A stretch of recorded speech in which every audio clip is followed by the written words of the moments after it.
we're back with another episode of Musicology 101. Let's get it! Yes, we are so excited to be back with another epic episode on another great artist, of course.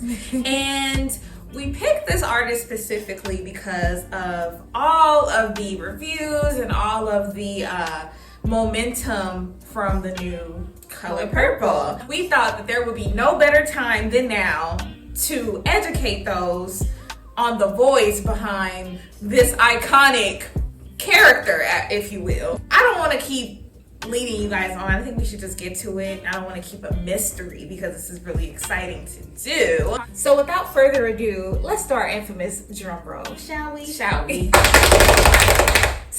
Vega, let's get it! Tata Vega was born Carmen Rosa Vega in Jamaica, Queens, New York. Here we another episode of a native New Yorker. On October 7th, 1951. Her father was Luis Alfredo de la Vega, and her mother was Rosaria Maltez.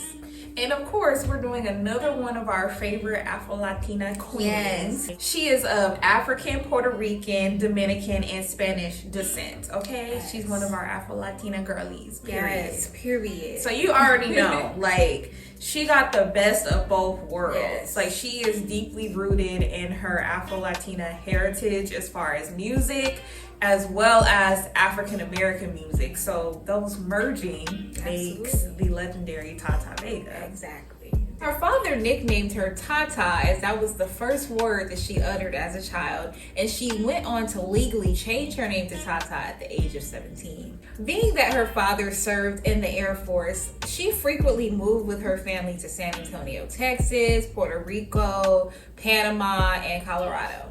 The frequent moving did have an effect on Tata musically. She was exposed to different cultures around this time. And while Tata spent time in Panama as a child, she grew an appreciation and love for Latin music. During her formative years, she also developed a love for soul music, blues, folk, and country. As an early teen, it was already apparent that Miss Tata Vega was already destined for stardom. By 1969, Tata moved to California, where she was cast in the Los Angeles production of the Broadway play Hair.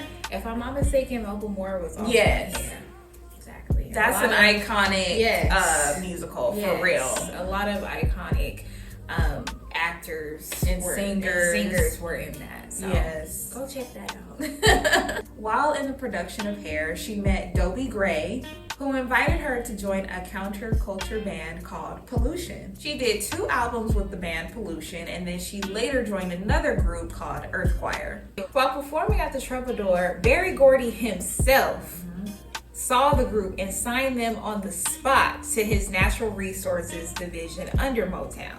You know, back then, I mean, like, it's totally different from what it is today. It's like much harder to get a record deal, but also it's because the talent back then was so raw, but still so clean. You know, they really didn't have to do that much. They would, of course, invest, you know, in them as far as, you know, putting them under artist workshops and development. But still, like, it's totally different from today because the talent is different. Right. The band released a self-titled debut album, but it failed to make any impact.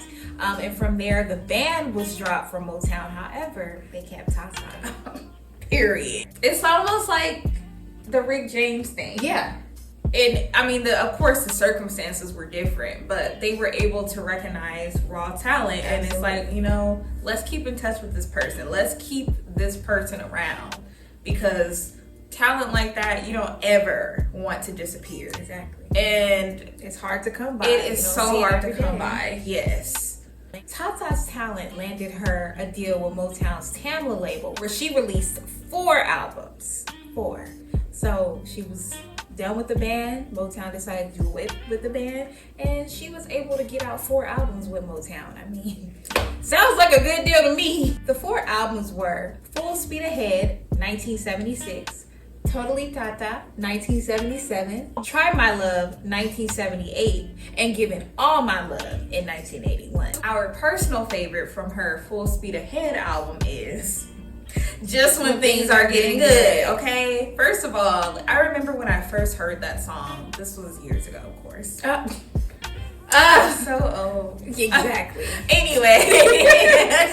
This was years ago. But I don't know, like, it's something about some artist's voice or the way that they're able to deliver a song. It just pulls at me. Like, it's just the tone, like literally everything that makes a great emotional song. Like, Tata literally did it in this one record. Of course, her other records, but I'm talking about this one in specific because this is my favorite. Yeah. But it's just something about it. Like, it's so sultry, it's so raw, it's so right. Yes. It just pulls at me. Like, it just makes me feel like, I don't know, it's something about her voice. It just feels like a warm hug. Like, it feels so warm, and it's nothing like it. Like, there are other singers who, of course, we could compare songs and everything, but it's something about her voice in particular. Just, it's so, like, it's gutty. It sounds like, her voice reminds me of like a grandma down south, way back in the day that would be sitting on her porch singing. Yeah. And like,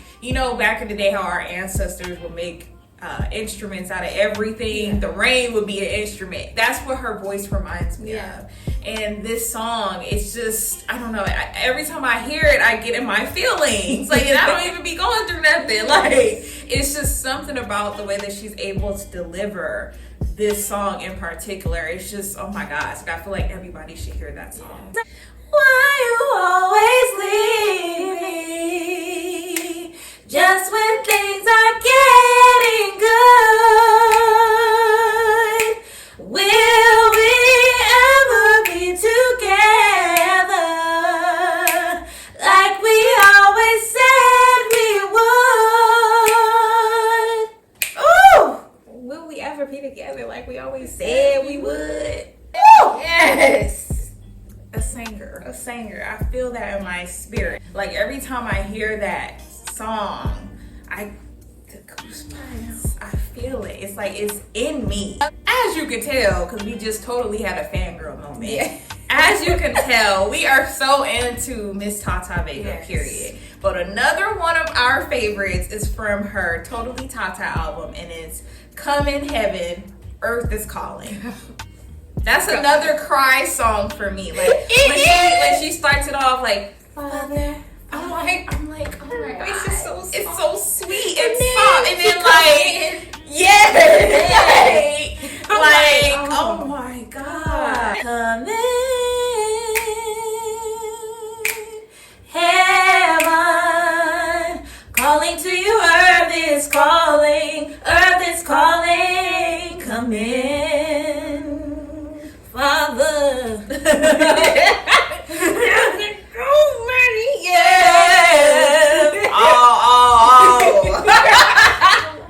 I do, and I mean, it's getting us closer to where we're about to go with this Tata Vega episode, because I feel like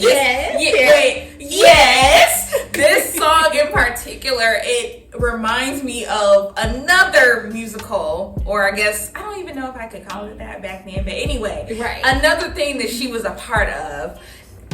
The tone of that song and like the way that she's delivering it, like when she does certain inflections and everything, it reminds me of where we're going to go. And I'll touch back on that. But y'all just follow us. Just follow us. Almost there. We're almost there. Okay, I can't wait.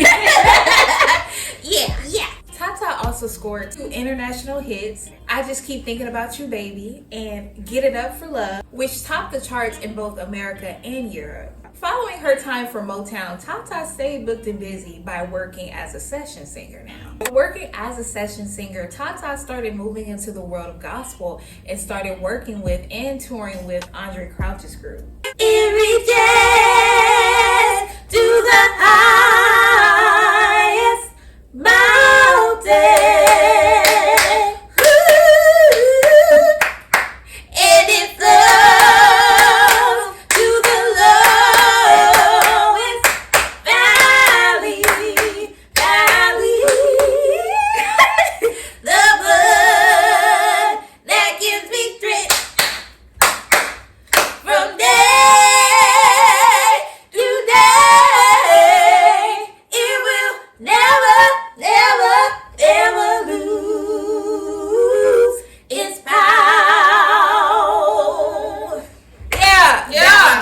That's what we grew up on. That's exactly what we grew up on. That reminds me of First Sundays. Yes, honey, the blood. Yeah. That Andre Crouch. Yes. You know, not only was he a gospel legend himself, I'm like, we need to do an Andre Crouch video. Yeah, so like that might be coming next. Yes.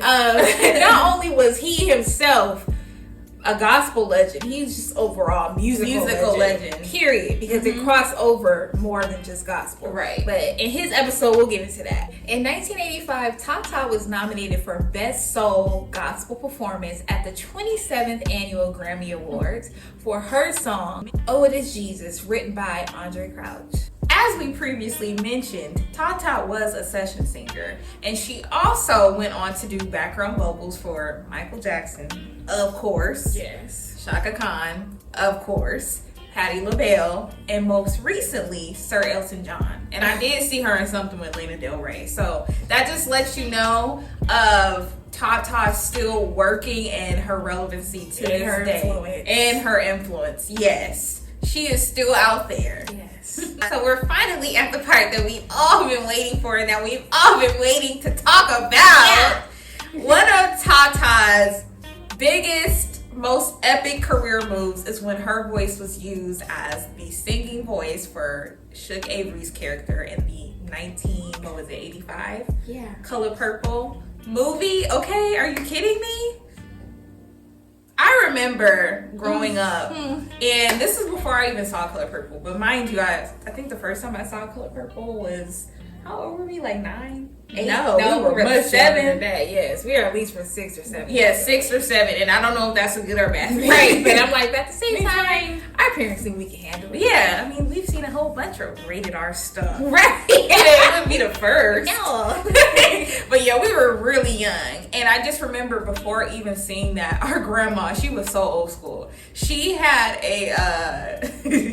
she had one of those 1980 like Ford, one of those cars anyway, but she was able to have like a pre-recorded tape, and it would play like from KJLH, like it was their Sunday gospel special. It would play the song God Is Trying to Tell Me Something, and for the longest, like I've always loved that song, and I had no idea the association with the movie until I saw it when we were like 6 or 7. So when I would hear it, you know, it starts off with the younger, more like youthful sounding voice, right? Like it almost sounds like a progression to young to old age. But I recently learned that the younger voice is Jackie Goucher, who is Sir in The Smoke's mom. Okay, That's right. I'm just saying, that's LA history right there. Exactly. Anyway, and then of course Tata Vega's voice comes in as Shook Avery's voice, and I just remember like always just loving and adoring that song. So when I saw the movie and connected it, I was like, oh my god, like this is from this is the song that plays in Grandma's car. Yes, like that tape that our grandma had, it was specifically played God Is Trying to Tell You Something, and the original the original You Brought the Sunshine by the so like, I just remember like associating both of those songs together, because like I grew up hearing them together from our grandma's tape. Exactly. Yes.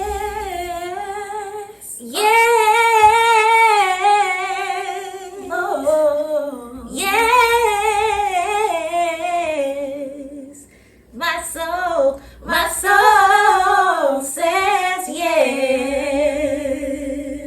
And then the choir, speak, Lord. And then, big Lord, speak to me.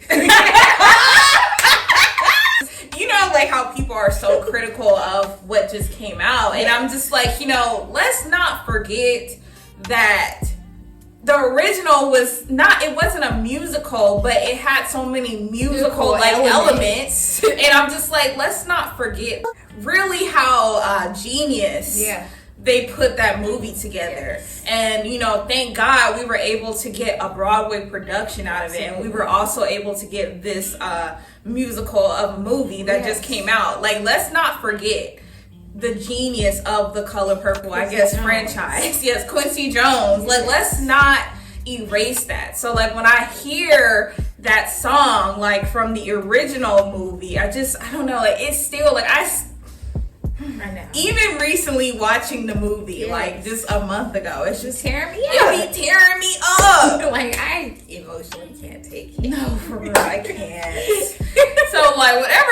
done put up and down. Yeah.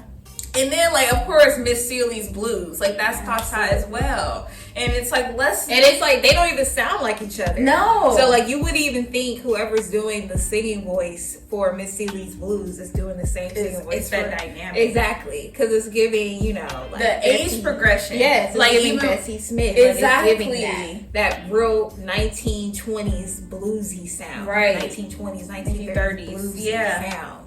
You know, Sister, you've been on my mind. Oh, sister, we're two of a kind. Oh, sister, I'm keeping my eye on you. I bet you think I don't know nothing about singing the blues. Oh, sister, have I got news for you? Oh, sister. like, literally, iconic. That's why I can't name a lot of movies that have iconic songs in it. No, for real. Cause you know, Where is the composers? Yeah. Okay. I'm like, and those are original songs. Like, you would think, like, a lot of those songs that are in the movie, if not all of them, because I can't remember every single song, but I'm just saying, like, those were actually originally written. They're not like old hymns. right. So They sound like they could be. They could be. Like, God is trying to tell you something is not an old hymn. Right. Like, wow. Like, if I'm not mistaken, that's Andre Crouch, Quincy. I think it is. So, Yeah. like, you know, Yeah, that's Andre Crouch and Quincy. yes. I'm like, they came from that time period, Right. the 1930s, 1940s, and it's not really far removed from the 1920s or 1910s. Right. So they could perfectly put together a song that will come from that time, that era. The music that Tata contributed in the movie went on to be nominated for an Academy Award. The movie and the soundtrack itself should have won, but anyway, it came out before I was born, so I couldn't protest. Couldn't write. You know, Yeah, that's no. neither here nor there. With this under her belt, Tata was able to be featured on other soundtracks like Amistad, The Lion King, and Forrest Gump, just to name a few. Although Tata maintained mainstream success, her heart just kept leading her back to gospel music. So in 1998, Tata signed to Quincy Jones's Quest Records, where she released a gospel album, Now I See, which was also nominated for a Stellar Award. In 2006, she signed with Do Right Records, and in 2009, she released another record titled This Joy. In 2013, she was featured in one of our favorite documentaries, 20 Feet from Stardom, which chronicles the careers and the life of famous background singers. And just so we put this out there, like, I feel like we mentioned this in one of the other videos. I can't remember which video we mentioned this in, but being a background singer is really hard. It's and hard. sometimes you have to be like one of the best singers. Most of the time, You have to be better than the lead singer Most of the time, the background singers are some of the best singers ever in the world. because they have to really carry, and they have to be on point, and they have to have a great They ear. can't have an off day. That's why they're there. Exactly. They cannot have an off day. It's really hard work to be a background singer. I mean, I grew up around background singers. That's why so I don't get the shade sometimes. Right. No, Sorry. I don't get it. don't Like, get you a background singer, and it's like being a there's a background science singer. to it. There is a science. It's not an easy job. And for your information, a lot of background singers had careers of their own before they decided to go into background work. Right. So watch that documentary. Yeah. It's really great. I think it's still on HBO Max, if I'm not mistaken. Go check that out. Yeah. One of our favorites, because Crystal and I, we love going down rabbit holes and looking at documentaries, and that is one we recommend. Amen. 10 out of 10. Of course, in recent years, Miss Tata is still out there working. Yes. She's still out there being a session singer, doing background vocals. But most importantly, and this is most important to Miss Tata Vega, she is still spreading the word of God and using her music as her ministry. Amen. Amen. Because in this industry, it's so easy to It get is lost. devilish. It is devilish. I'm Yes. like, it's so easy to get lost and lose yourself in it, but, you know. And also, let me just say this, Yeah, and this might be why her faith, she got so much faith, because while doing the research for this video, and as I will note, doing research for this video, these episodes really do take a lot of work because you want to get it right, especially because you're putting out information out there for other people to learn. So it's very important to double check and, you know, cite everything because you don't want to misinform everybody. But anyway, I do remember while doing research for this video, reading about Tata basically being shot in the head in the West Adams area, which is down the street from us. Like, a survivor for real. There was something already over Tata, that she was destined for a certain type of life. And for her to survive something like that, wow, are you kidding me? I know. So Miss Tata Her Vega faith never wavered. It never wavered. Miss Tata Vega is a living testament. She really is. I think we all, like, even just as singers, we can learn something from that type of spirituality. And us as believers. Absolutely. Another episode of somebody who persevered through it all. Exactly. You know, a lot of times people always see success as being out in the forefront the whole time. And it's like, no, she's still booked and busy. She's still working. It's so easy not to be able, not to work. You know, one of the things Crystal and I first learned when we started singing, because we were like, yeah, like, I want to be like Dickie Simmons. I want to be like the OMG. I was like, I want to be famous. But we were taught you can be famous and be bagging groceries at Target. So it means nothing if you're not doing what you love and also making a living doing what you love. So success is different for everybody. Period. And that's just that on that. Exactly. And you got to persevere and stay prayed up. Yes. So this is another epic episode on Miss Tata Vega. We hope you guys enjoyed this one. Yes. We did. This was a lot of fun. We will be back with another episode. And also, you know, we keep encouraging you guys to drop who you would like to see us do an episode on. And don't forget to go back and watch our other previous episodes. Binge. It's the perfect series to binge. It really is. It's fun. We keep it light around here. We ain't talking about nobody's personal life. Nothing. We just keep it fun and light. We talking about the music, strictly the music. Exactly. But yeah, we love you guys. Have a